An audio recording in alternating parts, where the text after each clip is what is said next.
Hello, everyone, and welcome back to the Father-Son Packers podcast, your source for Packers news, notes, and analysis. My name is Tommy, and I'm joined, as always, by my co-host, my dad, Matt. Dad, how are you doing? Doing all right. We're going over another enjoyable rewatchable game. You got to be doing better than all right after that game. I mean, We are here to talk to you about the Packers upsetting the Chiefs on Sunday Night Football. Jordan Love looked great, probably his best game of the year so far. You got to be doing better than all right, right? That's riding high after that. I'm still riding high. We're recording Tuesday night. This game happened 2 nights ago. We had a little bit of scheduling thing, had to move it back a day, but I'm still just as pumped as I was the day it happened. I mean, I've rewatched the game twice now. Oh, great game to rewatch. Very fun one. I played golf today, and I lost 3 balls, but I found 3 balls. Hey, that's net neutral, net even. It's a big improvement over last week's 12 lost balls in 1 round. Ooh, I mean, are you keeping track? Is that a record, or are we going for more? Well, 12 is a rough estimate. Okay, a dozen, a baker's dozen. Who's counting? But anyway, yes, like we said, we are here today to break down the Packers' 27-19 win over the Kansas City Chiefs on Sunday Night Football in prime time. A lot of exciting stuff from this game that we were able to take a closer look at, looking back on it. Tons of interesting stats we have to share with you. Some stuff we got to bounce off each other's brains, see what each of us are thinking. But before we get into that, just wanted to pitch a couple of things. If you like what you heard here today, come give us a follow on Twitter at FatherSonPacker. We tweet out whenever we have new episodes out. We tweet out stats we find interesting in terms of like when we're researching for these episodes. Tweet out articles we find interesting, videos we find interesting, pieces of Packers news. Pretty much one-stop shopping for everything Titletown. So come check us out on Twitter. Once again, that's at FatherSonPacker. And then subscribe to us on your podcast platform of choice, whether that's Apple Podcasts, Google Podcasts, Spotify. We even put all our episodes out on YouTube, so subscribe to us there as well if you want to keep an eye on those episodes there. But Dad, let's get into this game. But unfortunately, let's start with just a little bit of negatives in terms of an injury update. And that is that Christian Watson, near the end of this game, after having what was probably his best game of the season so far, did injure his right hamstring as he was slowing down for the catch in the fourth quarter. He grabbed his right hamstring before going to the ground. As a lot of you may know, he has kind of struggled with hamstring injuries during his time in the league, both earlier this year and last year. So not ideal for him. We don't have any other updates in terms of, how he's looking. So we're just going to have to keep an eye on that going forward. Keep an eye on Twitter. Keep an eye on all those Packers beat reporters that do their job so well. But just something to keep in mind. Not ideal, especially near the end of what was kind of coming down to a game that was pretty much almost over. So not great. Beyond that, though, I will say they did some post-game interviews in front of the locker rooms, and he did still participate in post-game interviews and seemed to be in a decent mood. But that's pretty much that's all we really got for you on that one. No updates yet. But I felt like, he looks like he was in a decent mood there on the sidelines. I was a little surprised actually to see him still standing there hanging out. Yeah, I mean, it's tough. He went to the blue medical tent. He needed to be helped off the field. We're really not going to know until later. And then in terms of Packers news, roster moves, the Packers did cut James Robinson from the practice squad and sign Kenyon Drake. So that gives them another running back and gives them essentially more practice squad elevations at that running back position. I think is the big reason. And also James Robinson didn't exactly look great in his 2 or 3 carries that he had in this past game. But as I recall, Kenyon Drake is kind of a pass catching specialist back. So maybe they wanted. He's decently well rounded, I would say. Yeah, he's had some decent seasons in the league. He's getting a little up there in age, but another experienced guy there. They're still struggling with depth at that running back position. I thought Taylor looked pretty okay in this game, but we're going to see what their plan is going forward. A.J. Dillon had a very good game, which we'll talk about in a little bit. But, Dad, let's get into this game because it's going to be a lot of fun to talk about. Meat of the game breakdown. Let's start with the biggest moment of the game, though. We do this a little more analytically. We go by what changed the ESPN win probability the most. And that was the 4th down completion to Romeo Doubs on 4th and 1. Jordan Love drops back. Chris Jones in his face throws. I think Chris Collinsworth said he must be a hell of a cornhole player because he throws a moonball up and down parabola right into Romeo Doubs' hands. In the third quarter on 4th and 1, like I said, changed the win probability from a 51.4% odds of the Chiefs winning to a 65.6% chance of Green Bay winning. So pretty big swing in the game there. And at that point, it was 14-12 Packers. They end up scoring a touchdown there, making it 21-12. they don't score there, it could have gotten a little dicey for Green Bay, is all I'm saying. It could have been a very different, the momentum swing would have been huge. It could have been like 2 straight touchdowns potentially by the Chiefs without a score by the Packers for a couple of possessions in a row. That would have been momentum would have been very heavily in their favor at that point. Yeah, so that was the play of the game there. But Dad, let's start getting into offense, defense, and special teams. And let's start with the offense, and let's start with Jordan Love, because story of the game is how he played in this one. Story of the season we talked about the whole time is how does Jordan Love look? Nothing else matters but how he looks, how his development looks, and getting a read on whether or not he's the quarterback going forward. And Dad, 5 straight weeks, I would say he's had his best performance of the season. The game against the Rams was his best performance of the season to date. Then the game against the Steelers was his best performance. Then the game against the Chargers was his best performance, his first 300-yard game. Game against the Lions was his first big win in primetime. And then this game against the Chiefs, I think he just put everything together in this one. You have a lot of interesting stats here. Before we go into any of that, though, I just wanted to touch on what they're saying, which is we talk about some quotes from the team. And this is a quote from Jordan Love per Ryan Wood on Twitter. Quote, he was asked about essentially like what it meant to play this game against the Chiefs after he had his first start against the Chiefs in 2021 not go well. Quote, it's huge. I've had this game circle for a long time. It was my first start. Obviously didn't play like I wanted to my first game, so to be able to get the victory is huge. Can I just say that I love that was like on his mind and that he wanted to go out? Like, his mentality is very impressive. He has a lot of confidence. He is a cool customer, as some would say. He is very even keeled at all times, it seems. Dad, you have some interesting stats about Love's performance in this one. I think you could watch the game and know it, but the stats are also very impressive. Take it away. Okay, so what I had for Love, so per RBSDM, Love's completion percentage over expected for week 13 for this game was 6th in the league for the week. For the last 3 weeks, he's now 7th in completion percentage over expected. Now, compare this. People, I was going to say, this was his biggest weakness for the first 5-6 weeks. Go ahead. Sorry. Yeah, I just wanted to. My very next notes. Okay, are you reading my notes? Are you reading my notes? Same page right now. I think you're reading my notes. Somebody's copying over. Teacher, somebody's copying my notes. Over the first 7 games of the season, he was 25th in completion percentage over expected. That was like the weakest part of his game. So one of the weaknesses of his game is now beginning to, by this point of the year, becoming a strength, where instead of being at the bottom of the league, he's at the top. And I think it just illustrates how in the beginning of the year, it was a lot of like hit some big plays and just be inaccurate, like in a lot of other situations. And I think Mina Kimes said it on Twitter. Is like, I think what she said was like earlier in the year was like Jordan Love had some dazzling plays and then a lot of inconsistency. And I think the completion percentage over expectation raising up so much is and what she then said was like, now that some of this inconsistency is going away, it's just dazzling, I think is how she worded it.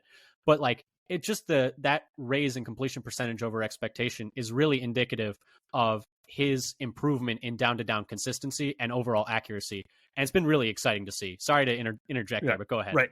Because he was like playing really high variance, super high plays, and then just off target throws, miscommunications, but now he's just really under control, command of the offense, dealing just no big deal, going to move over here to the left, going to sling it, find the guy open. As soon as he's open, bam, it's there. Thinking about like some of the plays to Watson over the middle. Per PFF, his such physically impressive throws too. Fade away, sidearm, whip it, 20 yards downfield, like it's nothing. I mean, it was a really good game to watch. It was very impressive. Sorry, go ahead. And I think I'll finish it with it. And then I think you have more to tack on as well. His big time throw percentage per PFF is 10.8, which was 3rd highest on the week, behind only Russell Wilson and Geno Smith. Plus, he had the most big time throws under pressure. So making big time throws while he was pressured with 3 of them on the week. Yeah, he led. Sorry, go ahead. He led all QBs in PFF passing grade in week 13 and was 4th in passing rating under pressure and was 3rd in average depth of target under pressure. So he was still pushing the ball downfield, even when he's under 30, of course, making that 33-yarder when he's got Chris Jones in his lap. I think is helping that a bit. It certainly isn't hurting, but yeah, I was very, very impressed with Jordan Love, and he had been stacking very successful weeks, but to me, this was probably the most challenging defense he had to go against, especially considering how it went the first time, where Steve Spagnuolo just blitzed the hell out of him on every single down, and they had no answers. And Matt LaFleur talked about how he put a lot of that on himself, on himself as in the play calling. But at the same time, you wanted to see how this game, I really wanted to see how this game went, at least because I was like, this was the type of thing that he struggled with in his first start, was, a lot of pressure. Steve Spagnuolo was coming into this game, I forget where I saw this stat, I'm sorry, was 12-1 against quarterbacks within their first 15 starts. He had only lost one game to a quarterback in their first 15 starts. Very impressive. I know win-loss isn't really a defensive coordinator stat, but still pretty impressive. But I was just very impressed with a lot of things from Jordan Love in this game. Another great game handling pressure, like you said. 16 total pressures, took just 2 sacks, and one of those, he went down on. Those stats are per PFF, by the way. And one of those he went down on intentionally to wind clock at the end of the game, in my opinion. He probably could have gotten out of it, but they didn't want to take an incomplete pass there. So it's really more like 1 sack. Amongst quarterbacks with at least 20% of dropbacks, so hitting that threshold to not just, be out there for a couple plays. He's now 13th best pressure to sack rate per PFF. So that's the number of pressures that you allow be converted to sacks. So that's more of a quarterback metric. So he's been just very good at moving around the pocket, and I think he's really improved on that recently. And just to add on to what you were saying, I was really impressed with, the throws were very impressive, but his command of the offense, like you said, was incredibly impressive. I went through and tracked it. Obviously, you watch that game, tons of cadence work, tons of hard count. They didn't get anyone to jump, but lots of hard count to I think they probably installed that a lot this week, or emphasized that a lot this week, we'll say, because of how aggressive that defense is to slow them down. So I think that hard count definitely had an impact there. And then he made a lot of checks at the line in this game that I think really illustrated his, I think LaFleur's trusted him. Yeah, LaFleur's to open up the whole playbook and no longer leaving stuff off the table, which I felt like there was a lot of in the beginning of the year, where it was what was it?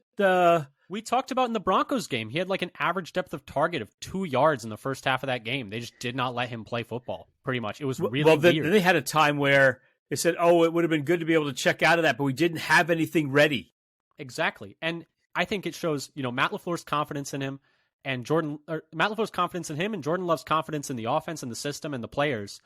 Because, I went through and charted it. They had 63 offensive plays, and I charted 13 checks at the line, either switching the pressure or canning the play, which is 20% of snaps.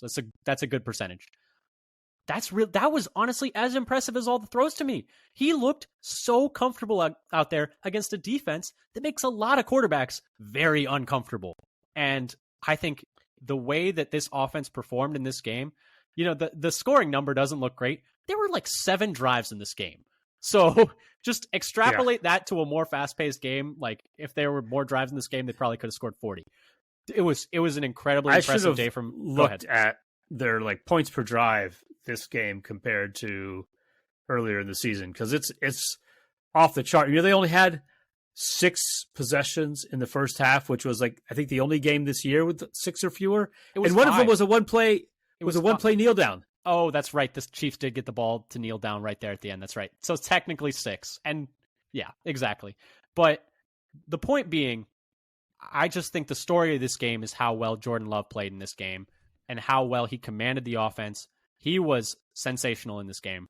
And it's very exciting going forward. The Packers, we haven't mentioned yet, are now 6-6 in the 7th seed for the playoffs right now, as it stands today. If it was to end today, they have, I can't remember. I don't want to quote the wrong number. Second easiest schedule behind, I think, the Saints is what I heard. Okay, I couldn't remember the percent chance of making the playoffs at this point, so I didn't want to say it without. Might be 65. It's in the 60s. That's what I'm saying. I'm not sure exactly what it is, so I'm not going to quote it. But yeah, a good path going forward where making the playoffs is a realistic possibility now, and they got to take care of business going forward.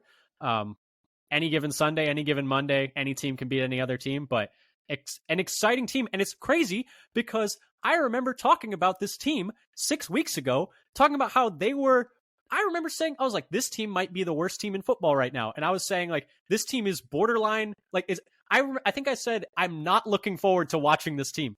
And they've taken a complete 180. This team is incredibly exciting. They have a ton of young talent. They're pulling the right levers right now. They're competing at a high level against high level teams. Beating the Lions and Chiefs in back-to-back weeks is incredibly impressive.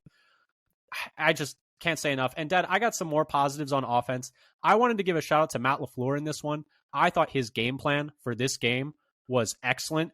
I wonder if he maybe took it a little personally about how Steve Spagnuolo kind of like got the upper hand on him in the last one. Well, in this one, he ate Spag's lunch. He completely ate his lunch in this game. I love the game plan. A ton of play action. Per Paul Brettel of Packers Wire, 41% of Love's attempts against the Chiefs came off play action, which was a season high. On those throws, Love went 12 of 15 for 136 yards and a touchdown. I mean, so clinical on play action in this game. And it was very clear that, the Chiefs went down a linebacker early in this game, unfortunately, and they definitely put those linebackers in conflict. I think maybe that was already the game plan, but they might have even doubled down on it after that. And then a ton of motion as well. In the first drive of the game, I charted this, so if the numbers are wrong, blame me. But in the first drive of the game, there were 13 plays, and 11 of those had some kind of motion on them. And then overall, there were 63 offensive plays, and by my charting, 39 had some type of motion, so 62%. I could not find the current stats. I looked really hard for who is leading the league in pre-snap motion, but I did find an article that was written after week 10 that was saying that the league average was around 52.2%. And I think, if I remember correctly, that 62% would put them like kind of right outside the top 5 in terms of motion rate at that time in the year. So very modern offense, very much helping the quarterback be successful, I think is my big takeaway from Matt LaFleur. And the proof is in the pudding, as they would say, because the Packers had a positive EPA per play on every type of play per RBSDM, whether it's early rush, early pass, late rush, late pass, all had a positive EPA per play, which I just... Jordan Love, I think, is the story of this game, but you got to give Matt LaFleur his flowers because he was great in this game too, Dad, I thought. Yeah, and designing people open, using all parts of the field, using different receivers in different locations, with bunch formations, coming around, jet sweeps. Yeah, clearly had a lot of different types of plays in this game. Clearly an emphasis on attacking the edges with like wide receiver handoffs. They gave the ball to Reed multiple times. They gave the ball to Watson. It was a very, very well coached game from Matt LaFleur. And you were talking about those young weapons though, and spreading the ball out. Dad, do you want to talk about them because they were incredibly impressive in this game as well? Yeah. So the depth receivers, they keep producing when given the opportunity. Wicks over the whole league was 8th in PFF receiving grade in week 13 among all qualifiers, which is, I think, I forget how probably single digit targets over the last 3 weeks. So Wicks is now 5th in the league in yards per route run. And Malik Heath is 3rd. Malik Heath is playing great. And I feel bad because he'd probably get a ton of snaps on another team, but yeah. And to show some context. Go ahead. About how useful this stat is for measuring receiver quality. There are a couple outliers. It's but you got the other receivers in the top 15. Tyreek Hill, Odell Beckham. This is over the last 3 weeks because OBJ had a big game in there. Chris Olave, Nico Collins, Deebo Samuel, DJ Moore. You got Khalif Raymond. I think he had a big game for the Lions of the week. Curtis Samuel, Brandon Ayuk, Rashee Rice, Mike Evans, Jalen Waddle, Puka Nacua. So we've got 2 guys on the Packers who are depth pieces who are in that company. Yeah, and the thing is, yes, it's a small sample size, but the point is they're being incredibly efficient when they're getting used. Right. And obviously, the efficiency isn't going to scale perfectly to I'm sure it's scalable. More work, but I'm sure if you give them 20 targets a game, they're going to be just as efficient. But it just indicates that the Packers have some real talent at these at these pass catching positions right now. And another stat that kind of indicates that is that every pass catcher, except for Jaden Reed in this game, who I'm not saying that to say anything bad about Jaden Reed. He has had a lot of really good games for the Packers, and I think he's a really promising rookie. But every other pass catcher had a success rate over 50% on their targets and a positive EPA per target. Every single player, every pass catcher that's 6 out of 7. That's really, really impressive. That's not normal. Yeah. And they even got a career first touchdown to Ben Sims. He was so Ben excited. Sims. He was And so excited. if you watch that play, Tucker Kraft is also wide open. That's what I'm saying. Matt LaFleur is in his bag in this game. They're going the two tight end sets. Sims on the right, who leaks out kind of a little similarly to how Kraft did last week for his first touchdown. And Kraft is lined up on the left side, and he comes around the backside, and he's coming across the back of the end zone wide open behind where Sims is wide open. Yeah, and Sims' first career touchdown, and you could say, oh, he's wide open. He did a very good job executing what he's supposed to do. He sold the fact that he was blocking the perfect amount of time, and he got himself wide open. And it was obviously a great design by LaFleur. And Ted, we talked a little bit about that heavy play action usage. Is there anything else you wanted to say about the young pass catchers? Because I wanted to talk a little bit about the run game and A.J. Dillon particularly. Yeah, why don't you go on to the run game? Yeah, because the run game in this one, I know the raw numbers don't look great for A.J. Dillon. 18 carries for 73 yards. But once again, those do not tell the whole story of how well he played in this game. He was extremely successful down to down. Going through and charting it, 12 of his 18 carries could be deemed as successful. And what successful is 40% of the yards to gain on first down, 60% on second down, and 100% on third or fourth down. So 12 of his 18 carries, 66.6% success rate. For reference, no team in the league has a success rate higher than 47.5% on rushes. Overall, this week, the Packers had the third best EPA per rush in the league and the seventh best rushing success rate per RBSDM. And he just looks just better in December. I can't really explain it, but he just looks better. he looks better now than he did earlier in the year. He's running over tackles. He's not tripping as much. He's just making plays.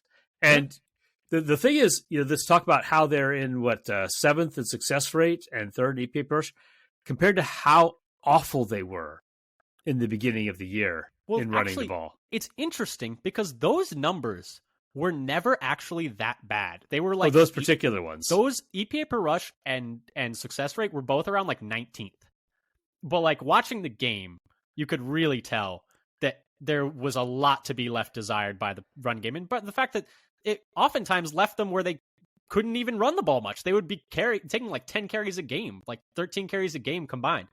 But I thought that the run game really set them up for success in this game. And Dillon having a lot of success, just like we talked about earlier, early rush and late rush were very successful. Patrick Taylor was also quite good in this game as well. I was going to say, Patrick Taylor came in and had two really nice and then never came touches back in. So I don't really entirely know what happened there. But it is they play. I would just wanted to shout out A.J. Dillon because I know he's at times much maligned, but he's had a very nice stretch of games now running the football behind what still isn't like the best run blocking offensive line, but they're getting better, I think, is what you can say about that. Dad, anything else positive for the offense? There are a few negatives I want to touch on after this, but anything else positive for the offense? I think I've gone over the notes that I had for the positives, and so I'm ready to talk about my negatives. One of the negatives is like it's a negative because it was going positively, and that's Watson's injury. He was having such a good game. He was playing so well. It sucks. He was having a great game, and during this 3-game win streak, weeks 11 to 13, Watson has the 9th highest wide receiver receiving grade in the league among qualifying receivers per PFF. Receivers had at least 20% of the most targets, and he was all the way up to 3rd this week in receiving grade. So he's been going through a great stretch that coincides with the Packers' winning streak. And then to come down with that injury, that kind of hurts. Yeah, he had literally and figuratively. Yeah, he had in this game, he was kind of a go-to guy for Love, especially early. That first couple of drives was a lot of peppering Watson with targets, and to his credit, he led the team in targets, and the offense was humming. So they used him in multiple ways over the middle for first down conversions, jet sweep, outside. Crossing in the end zone for the touchdown. Yeah, high pointing the ball for the touchdown. Mm-hmm. Yeah, 9 targets, 7 catches, 71 yards, 2 touchdowns, and then he added in 2 carries for 15 yards.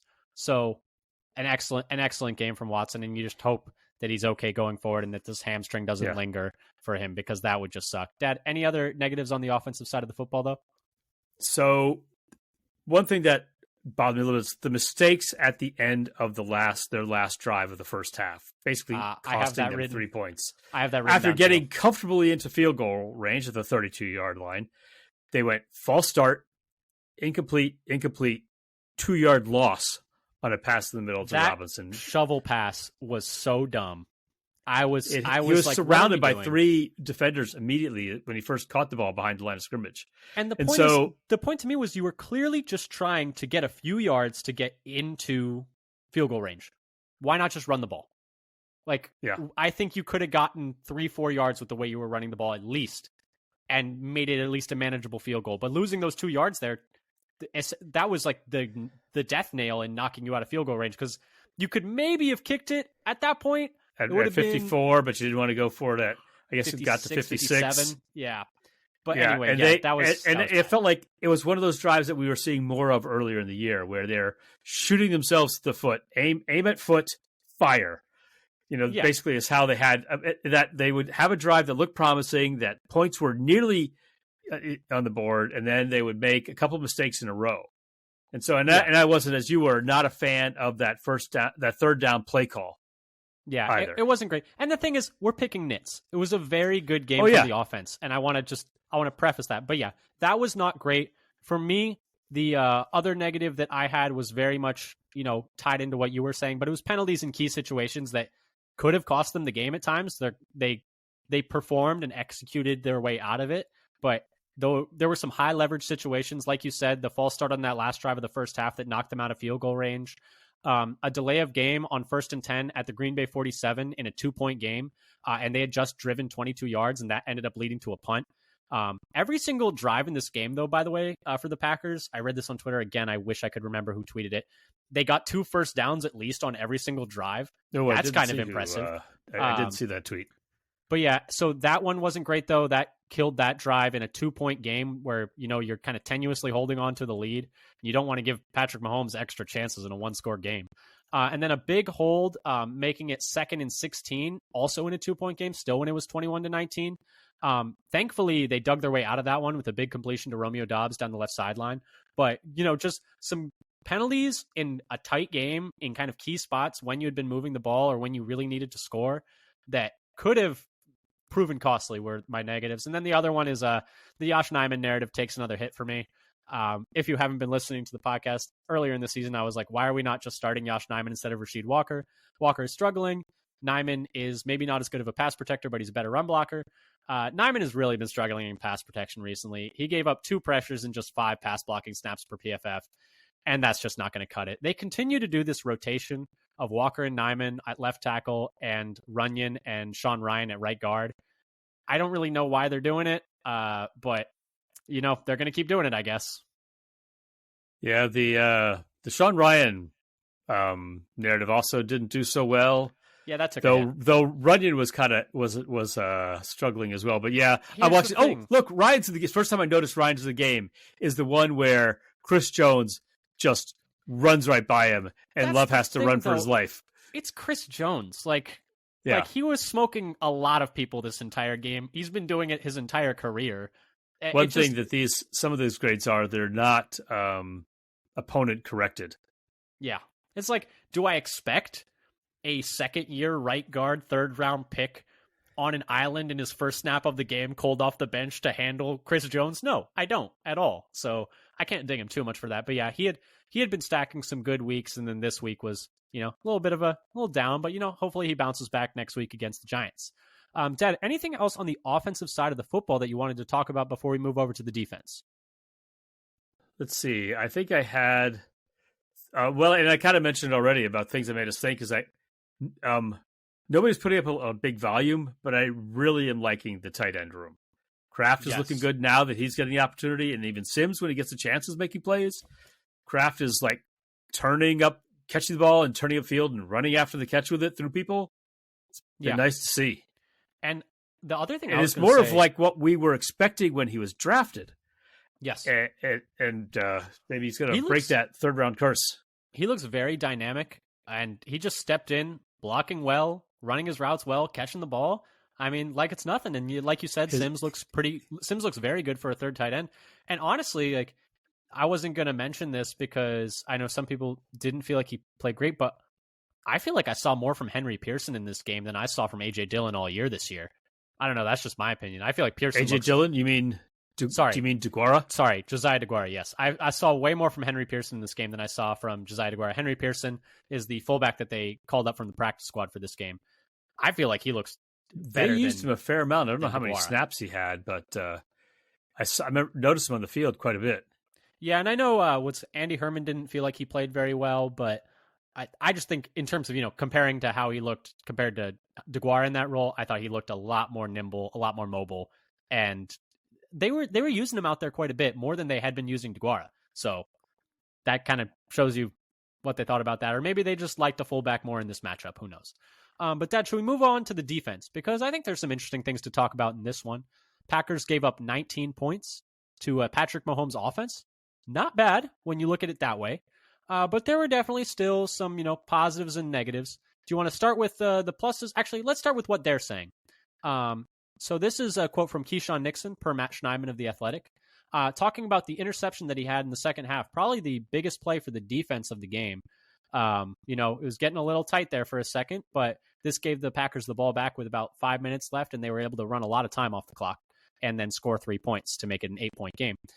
Quote, Keyshawn Nixon: "We were watching mannerism tape earlier in the week, and Mahomes tapped his knee, and they put 2 off the ball, and I'm like, oh, I've seen this before. I knew he was going to run it, and he ran it." You love to see prepared players. You just love to see it. It's great. And he ran the route. Yes. He's like running the route for the receiver on that play and tracks the ball nicely over the shoulder. He could be a receiver too. He practically ran in a straight line to where the ball was going. Like when you look at it, he's practically going A to B right to where the ball is going. And this is something we talked about earlier in the year where players oftentimes seem like they weren't prepared. This is once again a 180 from that. That's amazing. You love to see when a player is prepared like that. And so I just thought that was an interesting thing to include. But Dad, positives and negatives in this game, which do you want to start with? Well, I guess maybe the question is, which do you want to end with? Do you want to end with something positive or end with something negative? Let's end with something positive and let's get the negative out of the way. For me, in this one, for the defense, the biggest negative was the run defense. It was really bad in this one. Honestly, every time, I can't believe I'm saying this, every time they decided to throw the ball with Mahomes was better to me emotionally than handing the ball off to Pacheco at that point. And I can't believe I'm saying that because it's objectively wrong, but I'm just telling you how I felt in the moment. The run defense was really bad. Like we said, Isaiah Pacheco ran for 110 yards and a touchdown on just 18 carries, 6.1 yards per carry. That's per PFF. It's a career day for him. Allowed him to have his second highest total rushing yards of the season, highest yards per carry of the season, second highest yards after contact per attempt for the season, highest PFF grade of the season. The Packers run defense had the second highest EPA per rush allowed, 0.247 per RBSDM. So really not great there. Right. Meaning second highest, not good for the Packers. Yes. Second highest. Second worst defense, second highest EPA added by opponent rushes.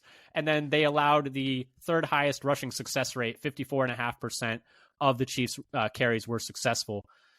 And they just let them. We got ran all over by Pacheco, and we couldn't tackle worth a damn. I mean, the missed tackle numbers aren't great, and I know you're going to talk about that. And actually, let's just segue to that. But they could not get this guy on the ground to save their life. This guy he runs so angry. Who made him so mad? It wasn't even really missed tackles. So it's just the yards after contact given up. That's what I'm saying. They could not get him on the ground. They couldn't get him on the ground. 73 of Pacheco's 110 yards came after contact. And he had an average of 4.06 yards after contact per carry, which was the second highest for him of the year and third highest in the league in Week 13 amongst all teams. With any backs with at least 5 carries. For comparison, his yards per after contact per attempt last week was only 1.27, and 2 weeks ago was only 1.89. This week against the Packers, 4.06. And wasn't a bunch of missed tackles. They're just getting dragged and can't get him down. Green Bay only credited with 6 missed tackles on the game. it's not one guy getting dragged. It's like 4 guys on top of him, and he's piling up 6, 7, 8 yards. I mean, the one that I think of is where they had it, I think, inside the 10, and he has the ball at the 5 or the 6, and 3 guys are on him. And suddenly, but that it's a turns rugby into scrum. It's a rugby scrum. And he's like 8 more yards down, he's down to the 1. And like, they should have had him like 3 different times. I'm surprised he didn't make it into the end zone by the end of that, but I was actually shocked he didn't make it to the end zone. Once the whole scrum starts moving and felt like they're building up momentum. It's like, how did they ever stop him from going to the end zone? Yeah, no, it was, credit to him. He had a very good game until he, punched Keyshawn Nixon and got himself kicked out of the game. Thanks for doing that, by the way, because we had not been stopping you. But no, he was giving them fits on the ground all game. And another negative, for me was the third down defense. They allowed the Chiefs to go 7 of 11 on third downs. In coming into the game, Kansas City was, 4th in the league in third down conversion rate per team rankings. So they're a good third down team, but 7 of 11 is 64% and they're at 45%. So you're letting them really get what they want on third down. And Dad, you had some more details on that. I thought I saw. Yes. So I had one third down conversion in particular I wanted to highlight, and allowing a conversion on 3rd and 18 on the Chiefs' first drive of the third quarter. It's tough because it's Mahomes. Well, so he kind of just I'll tell you that. why. I'll tell you why I'm angry at it. Because they rushed 3 and dropped 8 like fools. Yes. I hated the play call. Everybody should hate that play call. That should never be the play call. It gave Mahomes plenty of time to eventually beat the coverage. With only 3 rushers, there can be no containment. So he leaks out to escape what little pressure there is. But basically, he is able to dictate what the defense is going to do. Most of the big plays by defense on the game were, I felt, from pressure. And to basically give up on creating any pressure and just leave it up to how long the coverage can hold up, just seems to me another obvious mistake. By giving him a chance to scramble, he's able to lure Quay Walker and Anthony Johnson Jr. to both step up to stop the scramble, which then opens up the space for him to throw to Kelsey wide open for the first down on that play. And the thing is, like, when you're only rushing 3 and you're dropping 8, you need the coverage to hold up for a long time is the problem. Yeah. And the coverage is not the strength of this defense right now with all the injuries that they have on the back end. And the counter argument is like, well, you got to then give them an extra guy to help them out. But that's just not how it works in real life. You need to shorten the time to throw so those guys back in coverage who are not as talented as the guys up front don't have to guard as long. I didn't. That was like, and the thing is, I think Joe Barry's done a pretty good job this year, honestly. Like, considering what he's had to work with on the back end and the injuries that he's dealt with. But that's a bad play call. That's you. I feel like we've had like one of the too many games we've had a play call like this. That's the part that I think drives me crazy. It drives a lot of fans crazy. It's like, why would you make that call? Yeah, but no one's going to be 100% on like that's if it's just one of those a game. I mean, it is what it is. I don't think he's a great defensive coordinator, but I do think he's still doing a decent job this year. Yeah, and this was a chance for them to really kind of take control of the game. Because they had a chance to get the ball back up 8 points early in the third and shut down the Chiefs for another possession. And they basically let him Houdini his way into a first down and eventually get it down for a touchdown. Yeah. Which is kind of what he does, but they did. Yep. I think they did put him in an advantageous position. Dad, any other negatives though? Because I do have a few positives for the defense. I think they did some things pretty well in this one. That's my main thing. Okay, for me, the positives. Let's start. Let's where we got a little worked up about the defense, but let's remember this is a very good game for the Packers. There were definitely some positives on defense too. The red zone defense saved the day in this one, though. I think that's the biggest story. 3 red zone sacks is the most Mahomes has ever taken in a game, per the broadcast said that. They held the Chiefs to 2 field goals on their 2 first-half drives in the red zone, and that was really the difference in the game. Ended up holding them to 2 of 4 in the red zone. Packers are now 8th in the league in red zone touchdown percentage allowed per RBSDM, and that's the difference in the game. the Packers scored touchdowns on their first 2 drives, and the Chiefs scored field goals, and it was 14-6 at half. And that was the difference. And you can say, don't let them get down to the red zone in the first place. I mean, fair enough, but it's not always that simple. And, they held up when they had to. I personally have never liked bend but don't break defense, but they executed, I guess, today. And, they came through when they needed to. Bend but don't break is kind of like playing prevent the entire game long, and everybody hates prevent defense.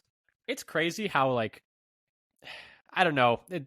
They seem to do this a lot of games. Just march down to the 20. It's like, okay, now we're gonna get some. Now it's time to start playing. Now it's time to start playing D. I don't really know why it is, but hey, that was the big thing in this game, in my opinion. Dad, did you have anything on that or anything on any other positives on the defense? I had a few. So tied into some of what you're saying in the red zone is the sacks. Like their pass rush made big plays. Now they didn't get a lot of pressures on Mahomes. They pressured him on 28% of his dropbacks, and so it's a little bit actually below average what Mahomes has faced. But they were able to convert 3 of those pressures into sacks, and their pressure to sack conversion percentage was 27% for the game. On the season, the pressure to sack conversion percentage on Mahomes is only 9.8%. Yeah, he is the 3rd best in the league, I think, at that. I remember seeing when I was looking at these charts earlier. So that's one of his most elite traits is doesn't matter if he's getting pressured. He is slippery, and he will get out of there, and he will get the ball away, and he will make a big play. So the Packers did a really good job, better than most teams, at getting him to the ground when they had the chance. Finishing the play. They were able to finish plays, and that was the difference in this one. And you said there weren't a lot of pressures in this game. I did want to just shout out one player. Kenny Clark has been, I think, not talked about enough for how well he's playing right now. Per PFF on Twitter, he has 20 pressures since week 11, which is the 4th most amongst all defenders in that time frame. Not just defensive interior, edge players too. 4 straight games, he has led the Packers in pressures. Per Paul Brettel, he had another 6 in this game. I mean, Mr. November, Mr. December. We talked about in the past about how Kenny Clark tends to, turn it up a little bit, a few extra notches as the season goes on. And he has been, I think, the driving force for the pressure and the defensive line, the performance of the defensive line over the past few weeks. And I think maybe he's not getting quite as much attention as he deserves. One thing that's been true for a number of years now, when Kenny Clark is going through a good stretch, the entire defense is performing well. Yeah, 100%. And he makes it easier on the edge rushers. He makes it easier on the defensive backs because the time available to throw is way down. Yeah, I mean he's playing incredibly well right now, and I feel like I haven't seen enough people talking about it. Dad, did you have any other positives on defense or anything that made you think? Anything else you wanted to talk about there? I have a couple little things to talk about. So the tackling by the cornerbacks, they had 10 tackles with no misses in this game. And Valentine had led it away with 6, and Keyshawn had 3. But yeah, so 10 tackles and no missed tackles by your corners is quite good. I really liked the pursuit and rallying to the ball to shut down that 2-point conversion and hold on to the lead. And that was really well played. So bad at defending 2-point conversions. We talked about it. Did we talk about it? You and I were talking about it, about how they were not good in general on the 2-point conversion. So they really did a good job of this. And it wasn't even close. They just shut it down from the beginning of the play. No, it was, And then they had... Go ahead. Oh, I would say, and then besides that, at the end of the game, they had 2 great defensive stops in a row with after the lead had been cut back down to 2 on when the Chiefs got to 19 points, and they got a 3-and-out and a pick. I mean, you could argue they had 3 decent stops in a row because they stopped that last drive. I mean, I can remember plenty of times that Patrick Mahomes has come down the field and tied the game and sent it to overtime. Like, this is true. This is kind of what he does. The Chiefs had 0 points for their last 3 possessions. Yeah, that's huge. No, massive, especially in a game where possessions were at a premium. There were not very many possessions in this game. Some odds and ends I wanted to touch on. I thought Savage played really well in his first game back. Forced an incompletion on Travis Kelce. Didn't blow any coverages. Looked pretty good. They went with Savage and Owens as the starting safeties. Ford played a little bit. I think Justice Mosqueda was of Acme Packing Company hypothesized that he was on a bit of a snap count because they only brought him in dime, and then they brought Anthony Johnson Jr. in later. So that was kind of what he was hypothesizing, that maybe they'll go back to Ford next week, but we'll see. But yeah, that was something I just wanted to mention really quick. I thought Savage played pretty well in this game. Dad, anything else on defense? Yeah, so that was, I had a little bit of things to think. The things that made me think was about Savage, actually. And whether Savage is kind of turning a corner in his performance. He had his best defensive grade for a game all year with 85, and his best single game grade since his rookie year.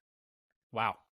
And his second best tackling grade game for the season. Although, even though it's only average, it's still, this season is the best tackling grade season long of his career. Yeah, and I think Matt LaFleur and other coaches have talked about how impressed they've been with, how he's approached this season in terms of, like work and attitude.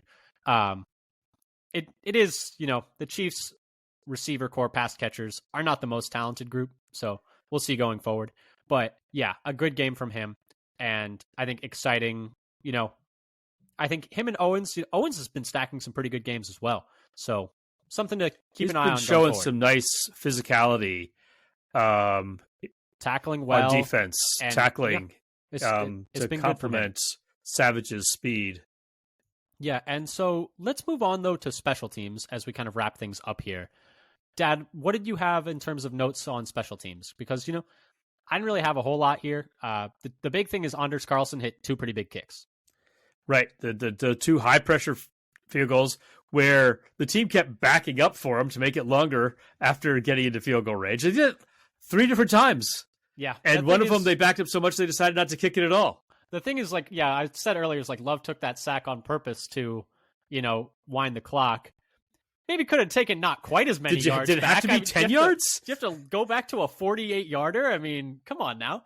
But yeah, no, a 40-yarder. And those are high pressure where it's, one of them, it makes it so it's not a field goal to win it, to take to lose the lead. And the other one was so that, they couldn't lose it in regulation if the Chiefs got a touchdown and 2-point conversion. Yeah, two big time kicks from him there, and that's didn't miss any of his extra points. Perfect game from him. Great game from him. I do want, however, to call out in a negative way the special teams unit for getting an offside penalty on the last kickoff. But it was Pearson who was called up from the practice squad.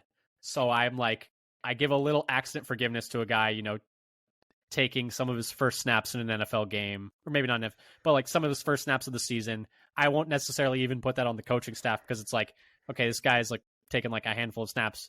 If I'm trying to guess whose fault it is, like it's probably on him. But no, I see what you're saying, but I'm giving a little accident forgiveness for who it was. A little accident forgiveness for inexperience. And that's the thing is, like we were talking about earlier, of the Packers offense shooting themselves in the foot. It's expected for them to do it like every now and then with how young they are. It was just earlier in the season, it was every single play, and it made everything impossible. But yeah, and then I thought the note I had on special teams was the punting was pretty good in this game. 2 punts only, both inside the 20. One pinned them at the 1-yard line. So, that's as much as you'd want from a team. There wasn't a whole lot of punting going on in this game. So there wasn't much punt return or punt coverage. Yeah,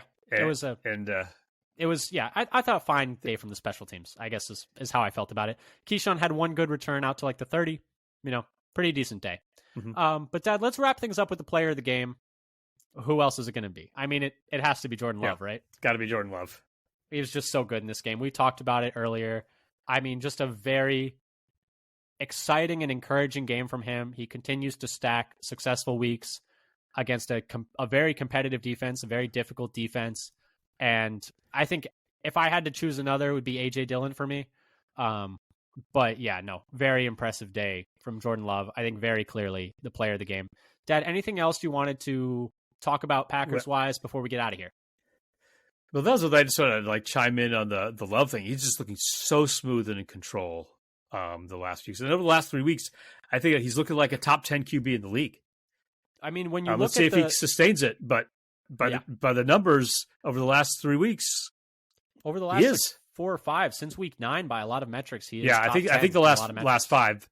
I did back up to go like during this 4 out of 5 game win streak, not just the 3 game win streak. That he's still like top 10 by a lot of metrics. Yeah, a very exciting time for the Packers for certain. Thank you so much for listening, breaking down this exciting game against the Chiefs, a victory on Monday Night Football. Packers are 6-6 in the 7th seed in the NFC right now. A game against the Giants on Monday coming up. We will be giving you a preview pod for that coming up to the end of this week. Keep an eye on our Twitter for announcements for when that's coming out. Once again, that's at FatherSonPacker. Give us a follow there if you like what you heard here today. We tweet out when we have new episodes, like we said. We tweet out stats we found during this pod that we found interesting, articles we find interesting, pieces of video analysis that people do, Packers news, pretty much everything Titletown related you can find there. Once again, it's at FatherSonPacker. And then subscribe to us on your podcast platform of choice, whether that's Apple Podcasts, Google Podcasts, Spotify. We even put all our episodes out on YouTube as well. If you want to subscribe to us there, it would really help our numbers. But anyway, thank you again so much for listening. We'll catch you next time. And until next time, go Pack Go. Go Pack Go.